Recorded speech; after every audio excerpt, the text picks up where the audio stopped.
अब सुमित जी, आज तो कोर्ट ने जो तारीख है वो 8 जुलाई को दे दी है। 8 जुलाई को अगली सुनवाई इस पूरे मसले पर होनी है। इसी बीच 6 जुलाई को काउंसलिंग शुरू हो जाएगी।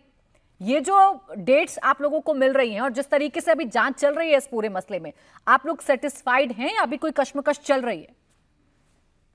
देखिए, मुझे ऐसा लगता है कि हम जल्दबाजी कर रहे हैं चीजों में, और कुछ चीजों में हम काम ही नहीं कर रहे हैं। जी। जल्दबाजी जिन चीजों में करनी चाहिए वो है इन्वेस्टिगेशन, पर हम जल्दबाजी किस चीजों में कर रहे हैं कि 1563 बच्चों का एग्जाम दोबारा करा दीजिए, 23 तारीख को करा दीजिए, 30 तारीख को रिजल्ट दे दीजिए और 6 तारीख को काउंसलिंग करा दीजिए। किस बात की जल्दी है 6 तारीख को काउंसलिंग कराने की? ये मेरी समझ से परे है। 1 सितंबर से पहले सुप्रीम कोर्ट का डायरेक्टिव होता है कि हमें मेडिकल सीट्स फिल करनी होती हैं। उसको आप डिले भी कर सकते हैं, 30 सितंबर तक भी कर सकते हैं। तो इसकी पूरी जांच होनी चाहिए। 6 तारीख की काउंसलिंग को रद्द करना चाहिए, स्टे डालना चाहिए या उसको प्रोविजनल बनाना चाहिए। क्योंकि जैसे नितिन सर ने बताया कि 25,000 से के आसपास डॉक्टर बनने वाले हैं, जो लोग डॉक्टर डिजर्व नहीं करते थे, और जो 25,000 बच्चे डिजर्व करते थे वो नहीं बनने वाले हैं। अब आप इन 25,000 बच्चों को सीटें दे देंगे, फिर हमसे सीटें वापस लेंगे। तो जो धांधली हुई है, जो मिसकंडक्शन हुआ है, या जो जो नेग्लिजेंस हुई है, उसकी डिटेल में जांच होनी चाहिए, इंडिपेंडेंट जांच होनी चाहिए। क्योंकि I will not repeat what has already already been told जी जी। कि इन्फ्लेशन हुआ है, रैंक इन्फ्लेशन है, 650 के ऊपर 30,000 रैंक आ रही है, जो पिछले 7,000 रैंक आ रही थी। ये साफ है कि जो टॉप ऑफ द पिरामिड है वो हाईली इन्फ्लेटेड है, not the full pyramid, which means ऊपर रैंक हैवी ऊपर हो रहा है। क्योंकि जो बच्चा चीटिंग करता है वो 200 नंबर लाने के लिए चीटिंग नहीं करता है, वो 600 नंबर लाने के लिए चीटिंग करता है। तो चीटिंग होने के जो चांसेस हैं वो बहुत सारे तरीके से सामने आ रहे हैं कि चीटिंग हुई है। हम्म। अगर नहीं हुई है उसको साबित कर दिया जाए, जिससे कि जो बच्चे इस साल पढ़ाई कर रहे हैं अगले साल के लिए वो एश्योर्ड हो जाए कि अगर वो फिजिक्स केमिस्ट्री बायोलॉजी मन लगा के पढ़ते हैं तो डॉक्टर बन सकते हैं। आज ये कॉन्फिडेंस बच्चों के बीच में नहीं दिख रहा है। उनको अब लगता है कि हमारे पास पैसे होने चाहिए पेपर खरीदने के लिए, या फिर हमारे पास गवर्नमेंट सीट नहीं मिल देखिए, दो सकती है हमें, बातें वो ऑलरेडी बिक हैं चुकी सुमित जी है। जो आप कह रहे हैं। एक बात तो वो जो आप लोगों की परेशानी है, जो बच्चों की परेशानी है, आप उसे रिप्रेजेंट कर रहे हैं, कोर्ट के सामने अपनी बातें रखी जा रही हैं। और एक वो जो एनटीए कह रहा है, जो सरकार की तरफ से कहा जा रहा है कि ग्रेस मार्क्स वाली बात स्वीकार कर ली, ग्रेस मार्क्स वाली प्रॉब्लम को खत्म किया जा रहा है, लेकिन री एग्जाम नहीं हो रहा है सारे बच्चों का, सारे स्टूडेंट्स का।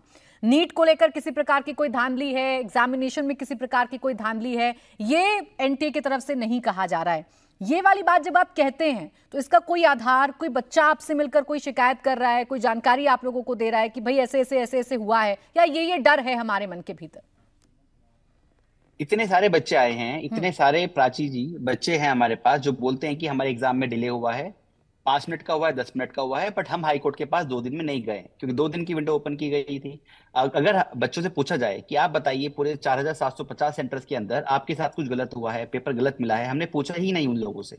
आज हमें 50,000 अनअकैडमी के ऊपर पिटीशन मिली है स्टूडेंट्स की, जो क्लेम कर रहे हैं कि उनके साथ गलत हुआ है या उन्होंने देखा है गलत होते हुए। जी। मेरा क्या मानना है कि हमें फुल्ली इंडिपेंडेंट जांच लेनी चाहिए। ना अनअकैडमी, ना आप, ना कोई बच्चा बोले कि उनके साथ क्या गलत हुआ है। सीबीआई या सुप्रीम कोर्ट को बताना चाहिए कि क्या गलत हुआ है। आज एनटीए ही बताती है 1563 बच्चों को मार्क्स दिए थे। वो कब बताती है? जब हम चिल्ला चिल्ला के थक गए कि बताइए क्या हुआ, 718 719 नंबर क्यों आए।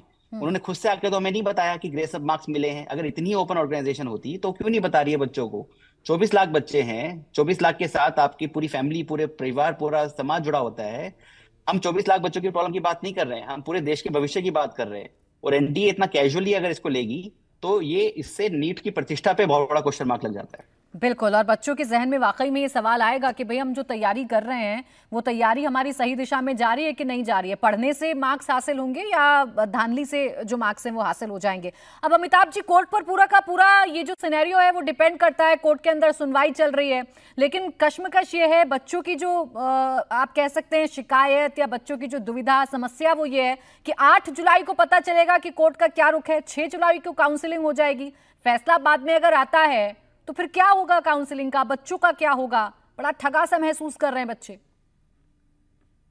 धन्यवाद प्राची जी। ये एक बहुत ही संवेदनशील मसला है और इसमें बहुत जिम्मेदारी से सबों को हिस्सेदारी करनी चाहिए, क्योंकि यहाँ पर जो लोग बैठे हुए हैं इस पैनल में वो सब अनुभवी हैं और अपने जीवन के पड़ाव को पार सकते हैं। लेकिन यदि भावनाओं से खेलने की मानसिकता होगी और खास करके बच्चों से और बच्चों के अभिभावकों से, तो मुझे लगता है कि यह बहुत ही खतरनाक टेंडेंसी है। और मैं माफी चाहता हूं, इसका एक दूसरा मैं यदि आप कहें कि एंगल ढूंढ रहा हूं तो नहीं, ये रियलिटी है हर चीज में अविश्वास। आजकल एक माहौल ऐसा बना दिया गया है कि, और ये अनएकेडमी, मैं माफी चाहता हूँ इनसे, मैं नहीं जानता हूँ इनको, लेकिन इनका जो व्यवहार है ये गैर जिम्मेदाराना है, क्योंकि ये भी कोचिंग इंस्टीट्यूट चलाता है। और कोचिंग इंस्टीट्यूट आजकल क्या है दुनिया में, कोटा में सबने देखा है क्या, ये लोग भी एक तरीके के बच्चों के एक्सप्लॉयटेशन के लिए कोई कम नहीं।